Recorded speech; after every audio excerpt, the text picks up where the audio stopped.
All right. Good morning. Happy Friday, everyone. Thank you for being here. We will go over the or excuse me, should not say academic, should say administrative. That's already a change we'll make, but it's the administrative program review. And today, myself, along with Jason Hinkle, Dr. Vita Monzo, and Meredith Hamilton, will provide an overview of the program review process. We'll also go over a budget as well, and also provide you with some of the data and planning resources that can assist you as you're doing the program review.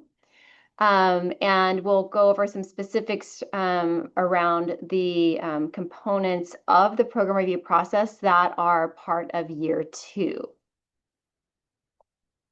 All right, so I'm going to start with really what program design planning review is. The way I view this is it really is a roadmap, and it also serves as a rear view mirror. And that is because you're planning out what your program or department is working on and plans to do. And it also gives you an opportunity to reflect on what you've accomplished, how the progress you've made on your objectives. And it is also part of the accreditation standards. So with the accreditation standard 1.4 says the institution's mission directs resource allocation, innovation, continuous quality improvement through ongoing systematic and evaluation of programs and services. So while it is required as part of accreditation, I never lead with that because it is a good thing to do to be good stewards of the resources that we have, and in service to our students and our community. It also happens to be an accreditation requirement that they look at. So the program review cycle here at the college is on a 3-year cycle. If you come from a prior institution, they may have a different cycle. Sometimes you'll see, a 5-year cycle. It just depends on how the institution has aligned their program review process with their larger planning process. So we do a 3-year cycle, which aligns with our strategic plan cycle as well. In year one of program review, it's a full year or a full review that you do, meaning you touch every component of the program review module. The annual updates are in years 2 and 3. We're currently in year 2. So I like to say it's a lighter lift, still a little bit of work, but it's a lighter lift. And we'll get to that in just a moment about what is required. In our process, we do encourage it to be a collaborative process, collaborative not only within your department, but across departments. So if you work very closely with another department, we really encourage you to have dialogue about what your programs are planning so that you can make sure that that gets integrated into what you're doing with your objectives. The objectives, as you'll see when Jason presents, the objectives align with the budget, also align with the strategic plan goals. So we'll get to that towards the end when we open up the program review module and take a look at it. But as you're writing your objectives, you are asked to align it with one of the college's strategic goals. And then also when you're requesting resource allocation, your resource allocation has to be connected to one of your objectives, which in turn is connected to one of the strategic plan goals. So just a little overview of the integrated planning process that we have at the college. A side note on this is that we are currently underway with the integrated planning framework, which we've branded as Canyons Compass, with our partners from Gensler, which everybody received an introduction to on opening day. And we currently have a task force that's working on that project with Gensler. But this is the current structure that we have. We have the college's mission, which drives our planning. And it is what we call, the kind of overarching kind of guide for what we do here at the college, and to which we align our department missions and program missions that we have. And it also provides direction for our strategic plan. The strategic plan, the way we view it is kind of the rudder. It is what guides the work that we do, has a deep integration, as I mentioned, with program review objectives and resource allocation. And our goals are access, engagement, and success. And then within those goals, there are specific measurable objectives. Our college committees and our divisions and key planning groups are then responsible for incorporating these goals and objectives into your planning efforts in order to help us achieve those strategic plan goals. At the college, another large planning document that we have that guides our work is our educational and facilities plan. And at some colleges, you will see those separate. The work that we're doing with Gensler, that's going to be envisioned in a new way, but for now, we do have our 22-27 educational facilities plan, which is accessible on our planning website at canyons.edu/planning. So you can access that if you haven't looked at it or seen it before, or if you need a refresher, you can access it online. And then I'll close with our ongoing analysis and assessment improvement is critical to the work that we do. One of the things that they emphasize as part of accreditation is its continuous quality improvement. And that's through the dialogue that you're having within your departments, across departments. We're doing this every day. I think there's probably not a meeting that we're in or a committee that we're in that we are not having that type of interaction, reflecting on how we can make improvements, again, in service to our students and our community. So the required sections in program review for this update, again, year 2, are the administrative unit outcomes, updating your objectives that are in your program review from last year, which would have been year 1 of this cycle, any new objectives that you have, your budget. When it comes to staffing, a note on staffing is that there are prompts that ask you about changes in staffing, anticipated needs. You still need to go through the staffing process, but this is a way for us to understand what the needs are within a department or program. But again, classified staffing process is still in place, as well as on the faculty side, the academic staffing process still in place. And then we also asked for you to identify who participated in your program review. And again, that goes back to ensuring that this is a collaborative process, not just done by one individual. So we encourage that as part of that collaborative process, if you have college assistants, you have in our academic side, we have lab technicians. We really encourage other folks to be involved in that process so that we can ensure that all voices are heard as part of that process. There are other parts that you see here listed as optional. They are optional because, again, this year doesn't require you to go in there, but you can go in and update. And people will ask, well, should I wait? If you need to make a change, go ahead. Those tabs are available to you.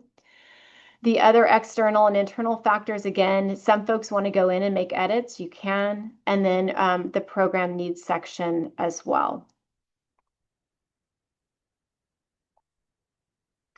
I'm going to hover a little bit on the administrative unit outcomes. You will hear these called service unit outcomes at other institutions, but since they were formed here at the college, it's administrative unit outcomes. This also is a part of accreditation. On the academic side, we have student learning outcomes. So for the support areas, the administrative unit outcomes, the intention of this is to support, again, that continuous quality improvement. And so we've adopted the Nichols 5-column model to help, identify and improve functions based on what the students or recipients of your service will experience or receive as a result of interaction with your unit. So the goals should be, the AUO should align to the goals of your department and should be feasible to be accomplished and should be measurable. So the QR code that you see on the lower right-hand corner will take you to a supporting document that also lives on our planning website to help guide this process. One of the questions that we get asked is, do you have to keep those? Some departments have like a long running list of their AUOs. You can start to clean that up because we archive these program reviews after every cycle. So if you need to make some updates to it, you can. That's up to your department. But we do ask that you ensure that you have AUOs, overarching AUOs. You do not need to have 10 AUOs. These should be really meaningful, overarching goals for your department. As a guide, I would say maybe 3 to 5. You do not need 5. So again, it needs to be something that's manageable by your department and should be something that helps to advance and move your department forward. Some helpful reminders about this program review process. I sent an email on October 8th that provides an introduction to the program review process, has a lot more information in that document that's probably a good reference, or that email, with some links to resources. And then if you have not yet accessed the program review, please try before December 1st. That would be fantastic. Make sure you can access it. The level 1 user is typically the director or the manager for that unit. Sometimes a dean is sitting at the level 1 user access. But please log on. It's your same username and password that you use to log on to the district platforms and service and Outlook. So it's the same. If you need a read-only username and password, please reach out to Jocelyn Harris and she can provide it. You can share that with folks inside and outside your department to get feedback. So again, please try to, one, access it, make sure you have access, or if you're not sure if you're supposed to have access, you can reach out and we can confirm who has access for your particular department or program. And then again, if you need a read-only username and password, please let us know. And then the deadlines are coming up. December 12th is the level 1 deadline. You will need to check. If you need an extension, please check with the person that it's going to at level 2. Again, if you're sitting as a director, it could potentially be going to a dean or maybe even an executive cabinet member. So if you need that extension, please reach out to them and see if you can have the extension. Level 2 is February 20th. So typically at level 2 are the deans. Sometimes an executive cabinet member is sitting at level 2, but again, their deadline is February 20th. The wiggle room in terms of extensions lies between level 1 and level 2, but not level 3. When we get to level 3, that's executive cabinet, and there is no extension for us at level 3. March 6th is that deadline. So really encouraging you to log in if you haven't already and get started. And let us know if you have any questions as you're working on that. All right, so the resources that we have available for you, I mentioned the planning page. The planning page, you can access the strategic plan. You can also access prior academic and administrative program reviews that have been archived. Those reside on the intranet. And then also the Educational and Facilities Master Plan that I mentioned earlier. Right. I am going to now turn it over to Meredith Hamilton, who will take us through some of the data, and then she'll be passing it over to Dr. Vita Monso. Thank you. Good morning, everyone. For program review, where are the data? Within the portal itself, you'll find many of our vizzes or dashboards, and we refer to them as both. So if you hear us saying one or the other, it's the same thing. These vizzes linked within the portal if they are tied to specific questions. So in the bottom right-hand corner, you can see our success retention overview dashboard is linked directly within your program review portal. However, these dashboards live on our website full time, and you can always access them there and explore other dashboards we have. So to get to that, the quick URL is canyons.edu/data. This will take you to our IRPi web page, and at the top is a tab for data visualizations. And you can see we have a lot on the bottom left. This is our accordion drop-down option. So each tab, enrollment management, major, degree, certificate, these, as you select them, will open up, and vizzes within that category will be available to view. So I'll take us through a quick description of a couple of them. Hopefully the controls are working. Is it not working for you, Meredith? Sorry, no technical difficulties. Okay, let me. Oh.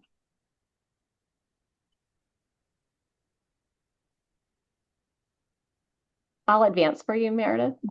Thank you. It was working earlier. It was working earlier. So some of the dashboards available are, you can see on our screen. I'll provide a quick description of each, as they can be used to,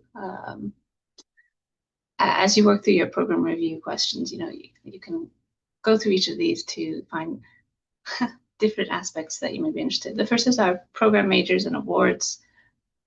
This one is updated annually. Most of our vizzes are with the previous year's data. So we've just refreshed it with 24-25 for our awards. And for majors, we focus on fall majors. So we have fall 2025 majors there.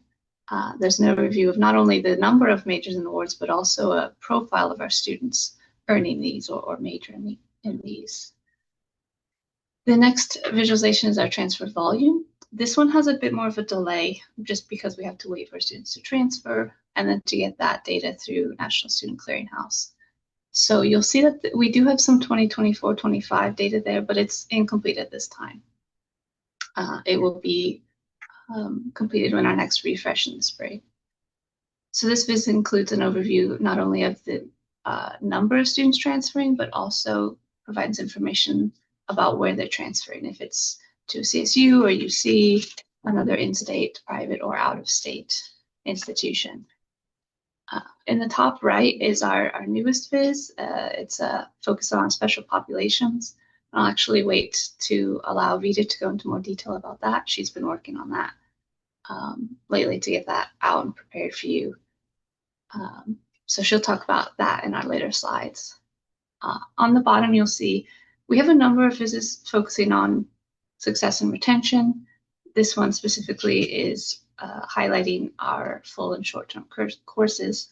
So you're able to drill down into courses by their not only course length, but also modality and location to see how students are doing in their courses in different areas. And then finally, our all-student profile has taken the place of the annual credit student profile. So this one actually includes data on not only credit students, but our non-credit. And you can also see information on our instructional service agreement for ISA students. So there are a lot of tabs on this page that will let you look into unit load. You can view student demographic information, residence information. There's a student detailed ethnicity page that provides a more in-depth look into our student profile. And you can see where students might get lost in some of our mandated reporting. So for instance, in IPEDS reporting, there are only a limited number of categories we could place students to for racial or ethnic identities. And we lose a lot of students in, for instance, the two or more races. So this one actually breaks it down and you can see all of their multi-ethnic profile there, and how many students, for instance, we may actually have who identify as Native American or Alaska Native, whereas we only see a small portion of them in reporting often. Also on this page is a fall enrollment profile where we have a view breaking down student enrollment patterns for in-person courses versus online courses. You can see how the trends are changing, especially post-COVID, how our in-person courses are coming back. Sorry, next slide, please. Thank you. And finally, we have kind of our our main program review data visualizations available in that drop-down. The first, I think you'll see it linked often in the portal, is the program review success retention overview. This provides success and retention rates where you can disaggregate by department, you can view by different terms.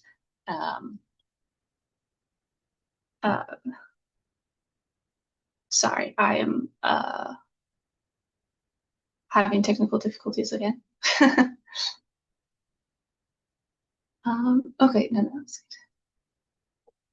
good. And you can see different modality heat maps and trends, as well as grade distributions.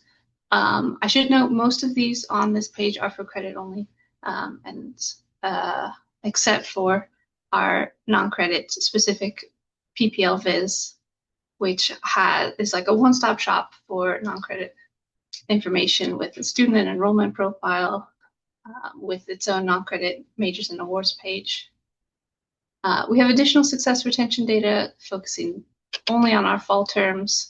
This Viz goes also into greater detail, looking at disproportionate impact and more specific grade distribution breakdowns. Our academic staffing data has information on FTEF, FTES, WISH, department section count details and all of that. And then finally, the last one I don't think I've touched on yet is our fill rates. Again, this breaks down information by department, by course level. You can view fill rates by location, by modality, and you can look at cross-listed courses and not. Yes, next page, please. Thank you. And I know this isn't the academic program review, this is administrative, so perhaps more interest to you is our special populations features, where in many of our visits you can select a drop-down to view specific special populations we have. These are from our student types fields in CHASM, and they allow the charts on that dashboard to compare those groups specifically to all other students not in those groups. As you can see on the example in the middle, you can see our athletes compared to our non-athletes. They're available on many visits. The first is that all student profile. That's pictured on the left.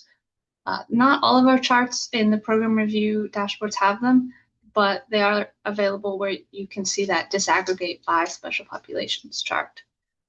And then finally, the fall term success retention Viz has a page dedicated specifically to special pops, which is pictured there on the right. And we have a new dashboard and a lot more detail for you, which I'll pass it over to Dr. Itamonte to explain more. Thank you, Meredith, and thank you, Daleen, because I think you're controlling the slides. Yeah, so for one of the first dashboards, I guess, that I'm going to be covering, if you'll advance, I think if you can advance, is as Meredith said, is it's a newer one. It's the special populations dashboard, and uniquely for this one, I don't know if anyone has visited before. Canyon's Promise had their own kind of, as Meredith said, like a one-stop shop. It followed cohorts of students who were either in Promise or not, and then looked at various outcomes. Most of them we try to have them mimic or overlap with things like the Student Equity and Achievement Plan metrics. So persistence, fall to fall, whether or not students were completing transfer level math and English in their first year, and then how the rate at which these students were then completing a degree or certificate or transferring within 3 years. We've now done, our team has done the same with the various special populations, and those are flagged with students the same way that Meredith, the other dashboards that she covered. It's using the student types from our CASM report. The unique thing about this visualization is it's following cohorts of students. So just as a reminder, what this is doing is it's saying if a student was a first-time student in the fall of 2023, did they have maybe an athlete flag or a MESA flag in their record by the end of that first fall? And if they did, then we are counting that student as, towards MESA or towards athlete. So if you're part of one of those programs or you're one of the individuals leading those programs, and you go on there and you're like, oh, wait, there's only 5 students or there's only 20, and we know there's a lot more, that's usually the reason why. It's only flagging students who were first time and then following them as a cohort. That's the only way we can, I guess, track the student in terms of how long it takes them to complete certain indicators. So we know that it's not the full picture, but what it's doing is saying, if you're looking at cohorts, that's those are the first time students and the special population flag. If you can please advance. And one of the other features on this special populations dashboard is we also have a flag, and this dashboard also has a definitions page. All of our dashboards have an about the viz that has like our definitions of how we measure things, how we define them. But this dashboard has a flag for unaffiliated. And what that means is out of all the special pops that Meredith covered, this dashboard uses those same flags. If a student was found in each of those first time cohorts to have not had any of the special populations, so they were not athlete nor MESA, nor I think there's about 12 or 15 categories. If they were not a part of any of those special populations, then they were considered are unaffiliated in their first fall term. And then you can look and compare, the rates of students who are not affiliated with any of these special population programs or special programs compared to those who at least had one or more affiliations. Yeah, I think that was it for this slide. Thank you. And then as Meredith said, we know that in your program review prompts, we believe there's a couple of questions asking you to perhaps look into disproportionate impact. So on several of our dashboards, as Meredith said, we do call that out for you. So for example, the dashboard you'll probably be using the most would be the program review visualization, and that one will indicate for you where there is disproportionate impact using the exclamation point versus a check mark, meaning that group is not disproportionately impacted.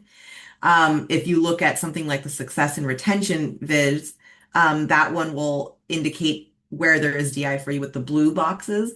And just as a reminder, the way that we identify or define a disproportionate impact, we actually do use the same definition that the State Chancellor's Office uses, and that's essentially looking to see if one group, it can be ethnicity, it could be age, it could be gender, if that one group, a subset within that group, so females compared to all other rates of people who are not female, in any success metric, if that's significantly lower than any of the other groups. So it's called the PPG -1 methodology, but the importance for you is just, do we find statistically significant differences in one group's outcome compared to another? And next slide, please. And then one of the other ways, and I think this is not yet called out as specifically, but one of the other ways to look for disproportionate impact or to consider it is with regards to the access that students may be having into either our programs or certain majors. So the ones that are directly called out are for course success, retention. That's mostly where you'll see it defined for you with either the check mark or the blue box.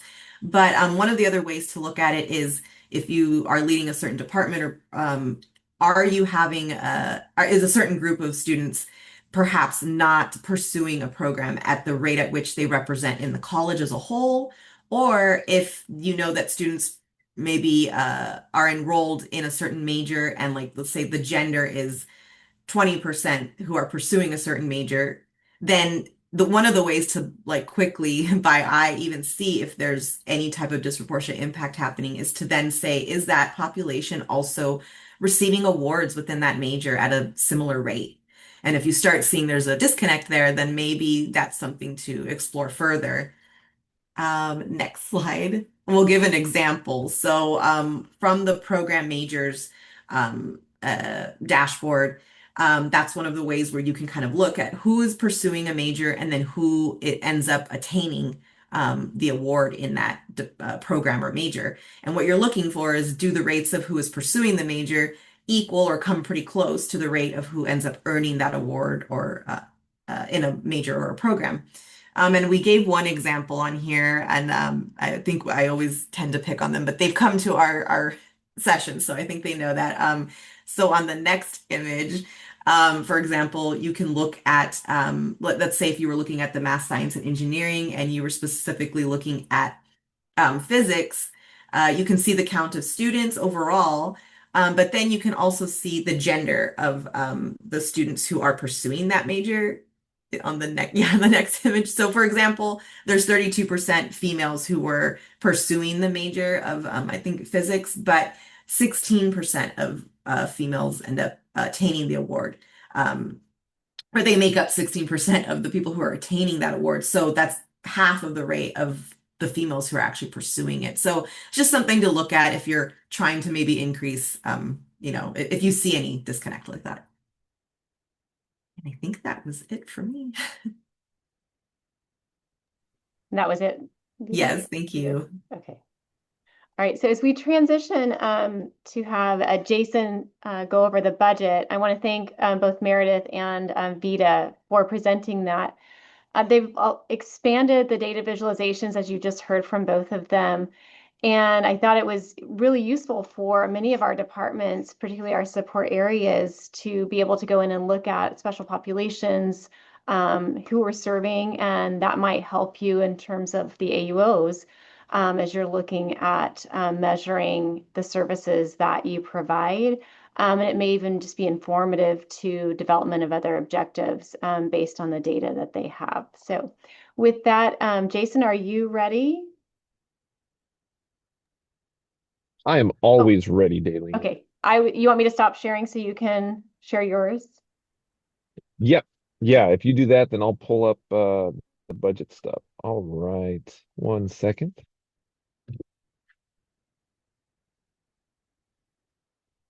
Okay, can everyone see my screen?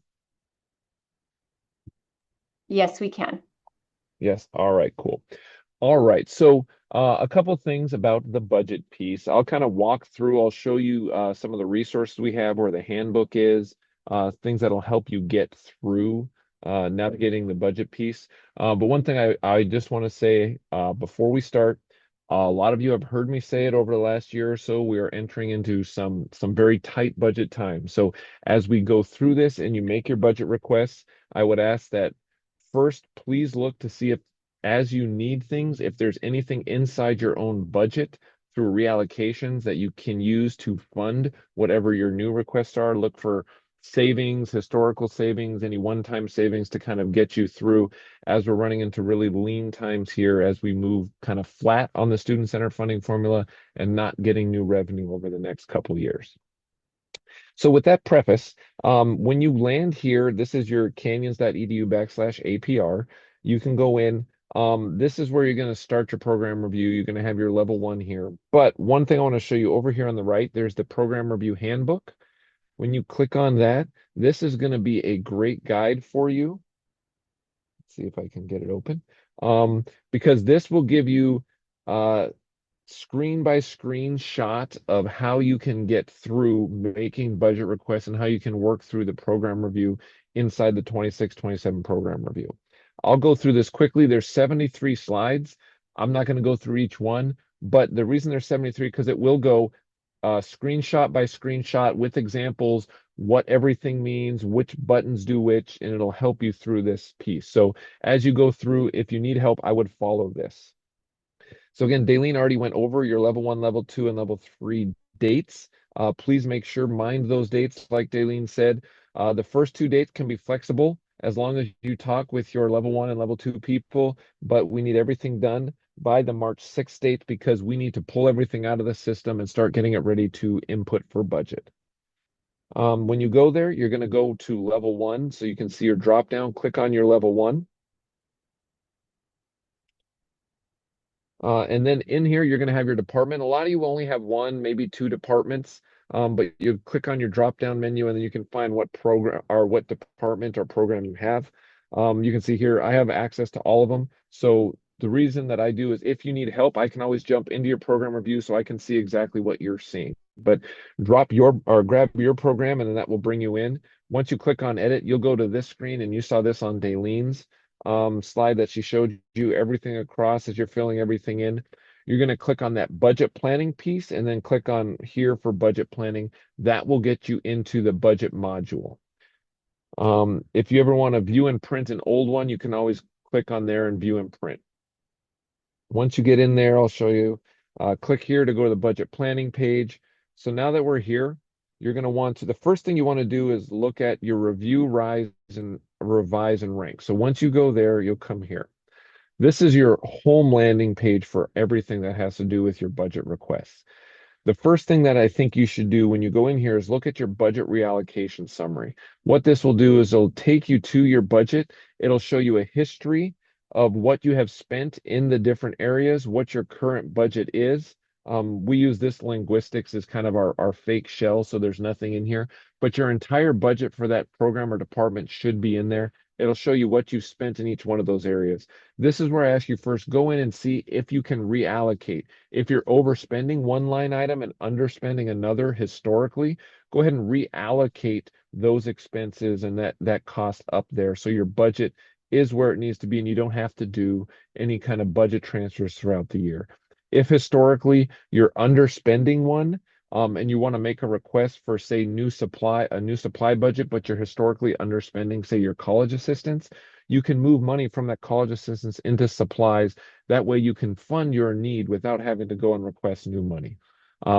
If you ever go through this and you're like, hey, I never use money and I just want to cut my budget, you could always cut your budget too, give money back, or you can move it between programs. Maybe you can phone a friend who has money that you can move between it. You can do all of those things here in this reallocation of budget. So here's that little the frequently asked questions that'll kind of tell you what you can do with cut budget, give money to another department, or receive money from another department. One thing you want to make sure that happens whenever you allocate or move things around, your total needs to be the same. So if you're going to cut a budget, you're going to have to reduce that line and then put in your cut budget to make sure that those things equal a positive and negative number. Whether you're giving or receiving from another department, you're going to put in a positive and negative number because in this screen, you cannot give yourself more budget or take it away. It always has to be done in that way. So your total must match your current year, even if you're reallocating. If you need to add a budget line, you can click on there and add budget line. Say you wanted to add a supply, but you don't currently have a supply line on there. Go ahead and click that and you can add it. You can see you'll come here. There'll be a drop down. It's right there in alphabetical order. You don't have to worry about memorizing what the object code is, but go ahead and grab whatever line is that you need, and then you can include it there. It'll add it in there. So on there, you can see it just added an advertising line. And if you wanted to add money on there, then you can do that. If the total amount doesn't equal, you're going to get this error sign. You have to go back and make sure that those total lines equal, or else it won't let you through. Once you're done, click on review and approve and then save and exit. A lot of the times when people think they're done with their program review and it won't kick forward, it won't kick the budget forward, it's because you haven't reviewed and approved your budget reallocation. Even if you didn't make any changes, you have to go in here and say, I reviewed this, I approve it, and then you save and exit.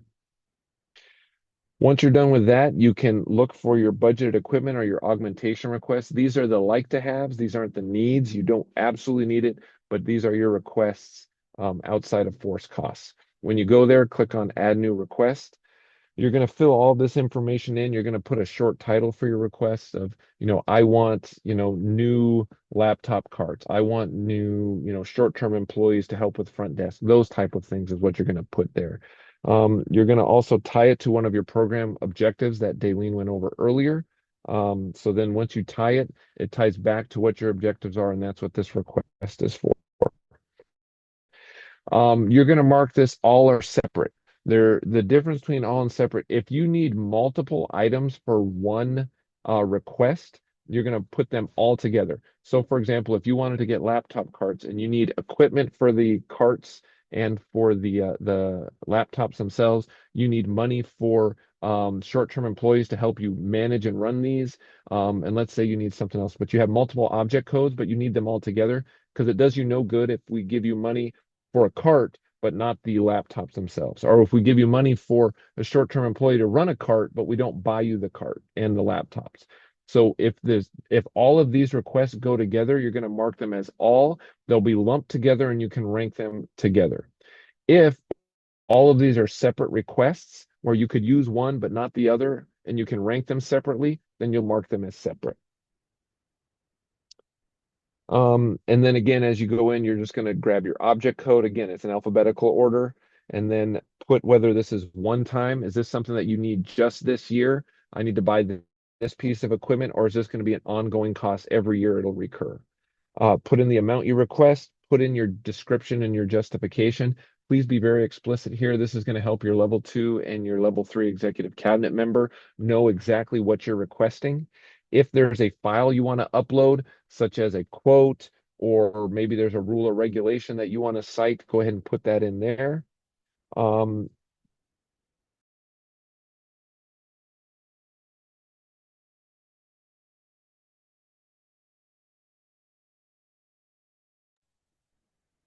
I think we lost Jason. Hopefully he'll be back in just a minute. He might have had just a connection issue. Let's give it a minute. But while we're waiting for him to resume, I can share the module because that was going to be the next piece. And then if he comes back on, then we'll just switch back to Jason. All right. So I know Jason was in here showing you the budget piece. So I'll go over the other pieces again while we're waiting for him. When you go into edit, there's your button right here for the main portion, which I was talking about earlier in my portion of the session today. So that program description, which is an optional tab, that has your department program and mission. It has how your program supports the college's mission, and then who the customers and recipients of your services and functions are.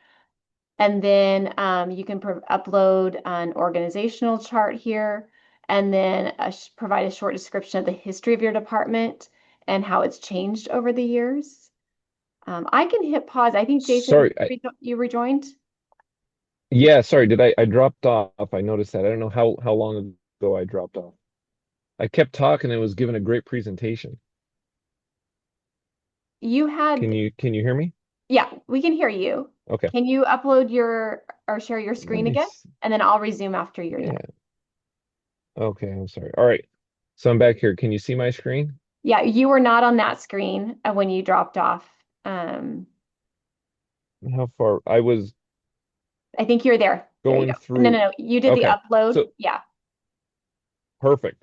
Okay, so I didn't go too far. So after you upload a file, sorry about that, then you're going to choose your location code and your activity code. This last one here is if you have potential other funding sources, if it's going to be funded through Strong Workforce or Perkins or C or something like that, make sure you talk to the individual in charge of that funding source, but you can also put things in here if it's instructional block grant or lottery, anything like that. If you don't have potential other funding sources, don't worry about it.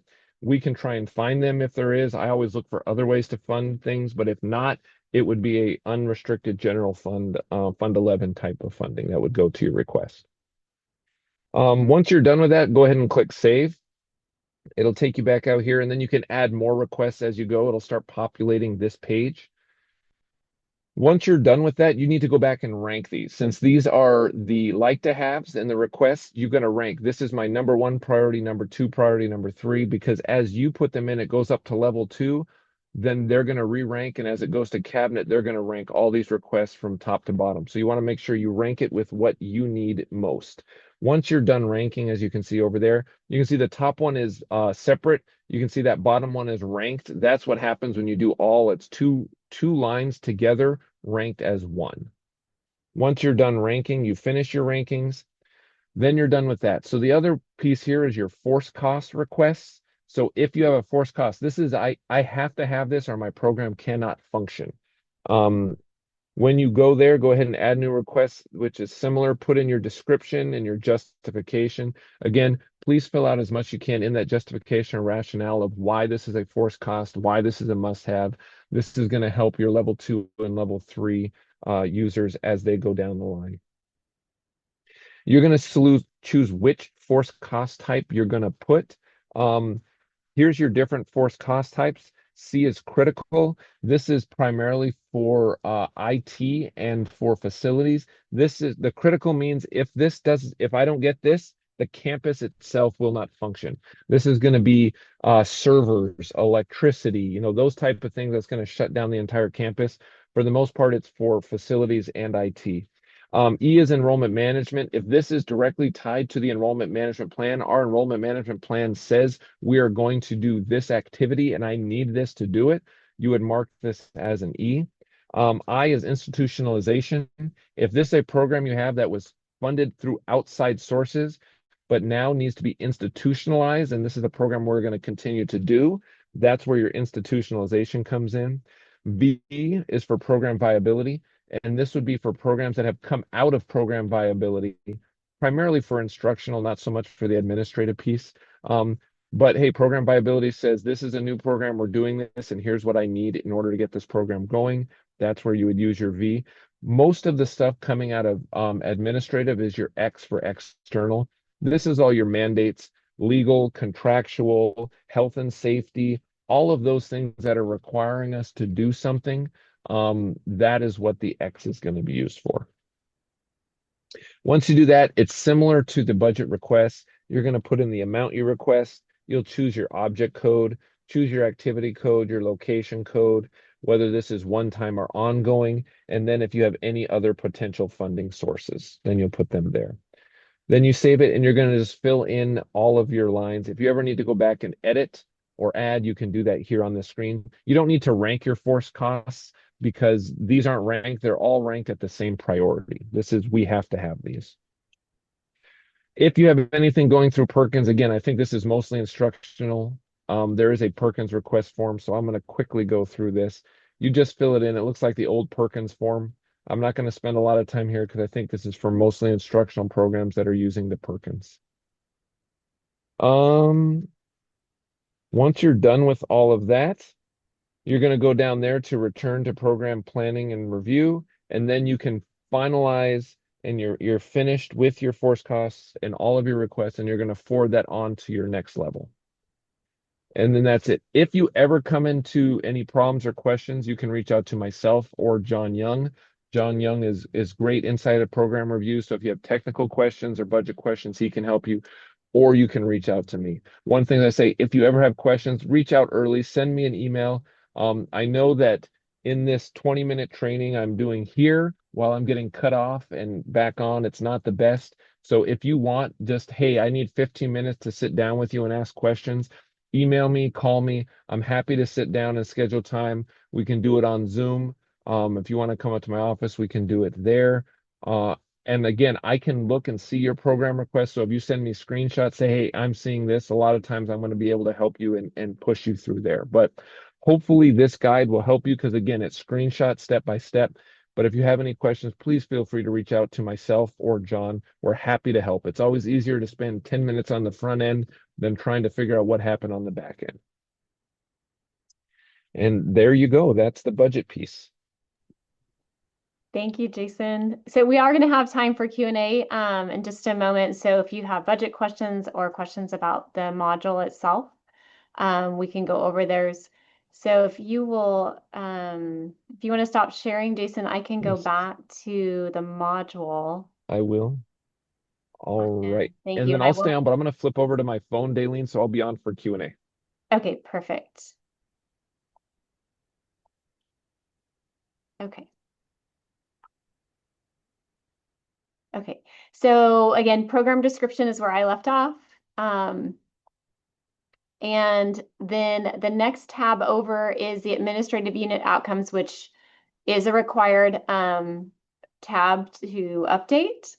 So your department goals, the objectives that support that goal, how you're assessing your progress or success, and then a summary of the data, how many cycles have been completed for that particular objective, how the data are being used, and then when you will be assessing that objective next.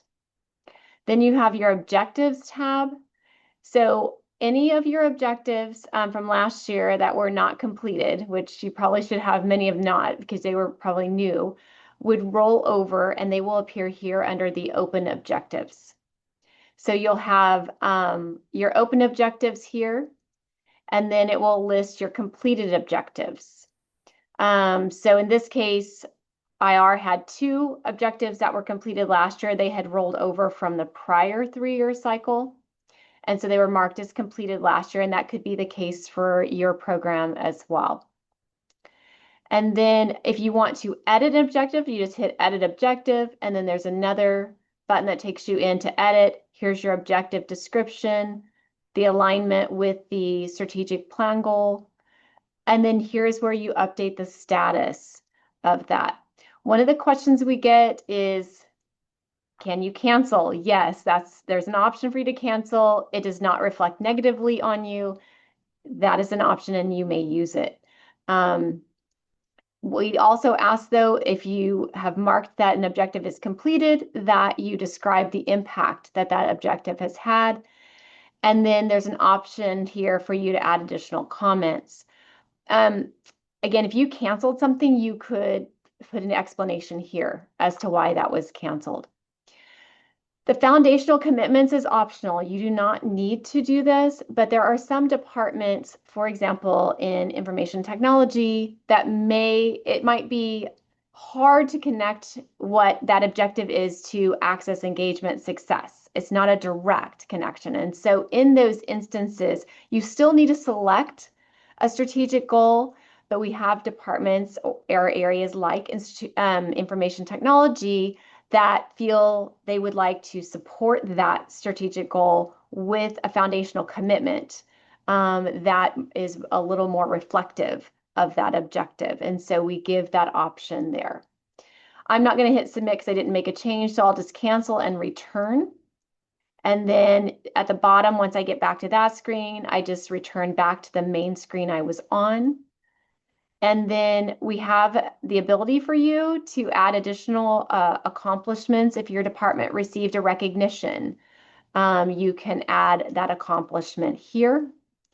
And then any new objectives that you need to add, you would go through the process very similar to what I just showed on the prior screen. You add the objective here, you would hit add new.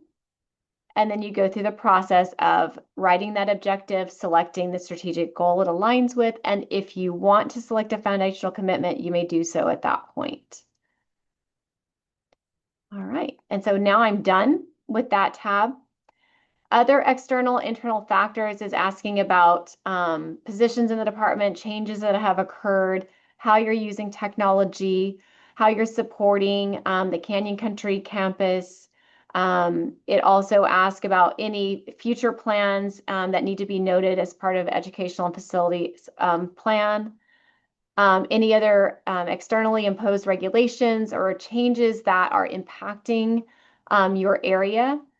And then strengths and challenges that need to be acknowledged. Now, again, that's an optional, so you don't have to go into that this year. Jason already went over the budget planning. Program needs is also optional, but it asks about supplies and services, equipment, facility modification. Again, there are processes in place that if you're needing something to be repaired, there's a process for that. This is really an area that helps us understand some of the institutional needs around those areas so that we can take that into account with the larger planning that we're doing, including this integrated planning framework that we're working on. All right. And then staffing again, staffing you should be using the classified staffing form if you need classified positions. And then who participated in the program review. And lastly, just like Jason was showing, if you need to support a resource request, budget request, you can upload a quote or something like that to support that request.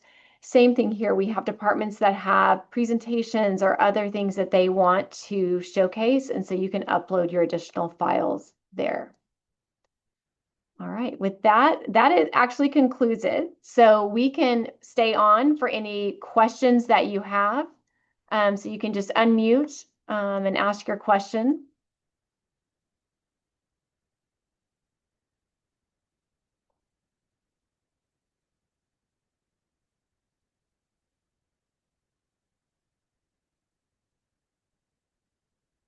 Okay, thumbs up if you're still awake. Okay, thanks, Brendan. Thanks, Chloe. Okay, good. Everybody's waking up. Perfect. All right, well, we'll hang around. I'm actually going to stop the recording.